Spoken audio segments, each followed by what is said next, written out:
What's up, Fox? Down Fox here, and we're going back to an original classic unboxing. And this, inside of this laptop box for some reason, is a GTX 960. The reason why I got a 960 is because I was scrolling through eBay. I saw that this was only $5 more than the GTX 950 that I had bought. So I sold the GTX 950, but I have results for it to compare to get the 960, but I was able to keep the box of the 950 because that was in really good condition.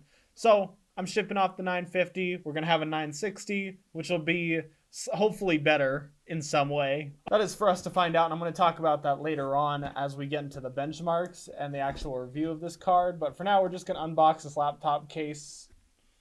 Well, I mean, honestly, I've seen much worse from people, so I'll take it. It seems to have like a foam mat right here. A few foam layers, actually. Not bad. Not bad at all. Oh, wow. Wow. Thank you, sir. Then the bubble wrap. Can't go wrong with some bubble wrap. Did you know that bubble wrap was actually created as a mistake? I don't know the specific details of it, but I think that they were trying to make a certain paint, and all of a sudden it got really bubbly, so they said, I think it was maybe been a drywall or something like that. Wow, it comes with the caps too, except for the display port. Obviously, you use the display port quite a lot. If you look at that, we have all the caps right here, except for display port. I don't care. And then we also have the cap right here. So that's impressive. I'll give you that. People who clean off their parts before selling it are just the best people. So it's time to say goodbye to the GTX 950. As you can see, this is also really clean too as I sell it off. But we're going to slot in the MSI one. This is definitely bigger and has much more flair to it, although it is a plastic heatsink, which isn't great. But for $75, I cannot complain, and I'm sure we will get some fantastic performance out of it. So, now that it's slotted in and ready to go, I'll be back shortly with some benchmarks, a comparison between the 950 and the 960.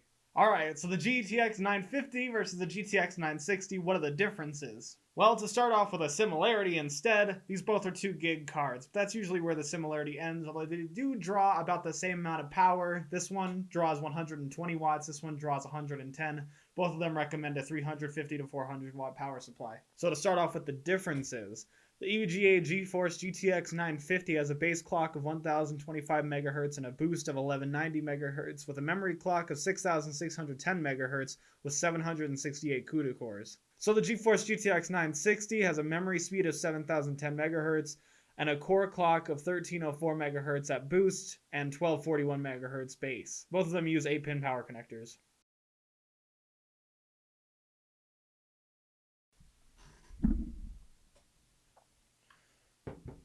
Okay, so now it's time for the benchmarks. After doing it all day, we are going to be taking a look at how the 950 compares to the 960, both 2 gig cards, and let's hop right in.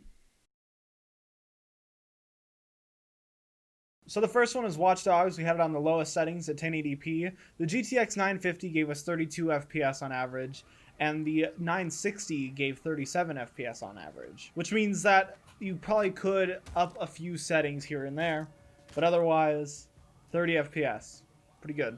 The CSGO benchmark on the 950 ran at 272 FPS, and the 960 ran at 283, which is a 10 FPS performance, but that's a very small percentage, and that's because CSGO depends a lot more on the CPU. Apex Legends on the low/medium settings ran at about 55 FPS on the GTX 950, but there was some stutter to be present.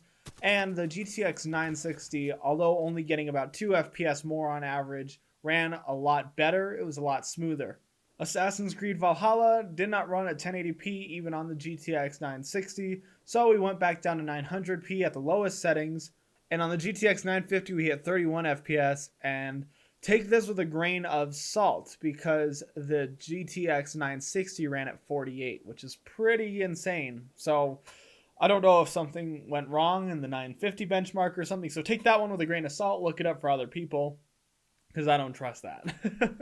So Skyrim next, and although we have the 60 FPS cap, something that I noticed was that on the GTX 950 on the high settings, it seemed to balance between 59 and 60, meaning that it was hitting that cap, but it wasn't going over it that much on the high settings.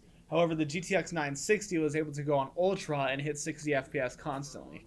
So Shadow of the Tomb Raider next hit 31 FPS on the 950 on medium, and on medium, the GTX 960 ran at 36 FPS on average.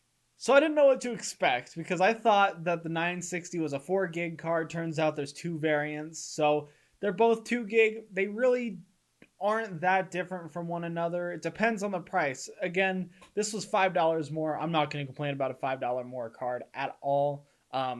For the performance that you do gain, it's 5 FPS. So just look around and browse for what price is right.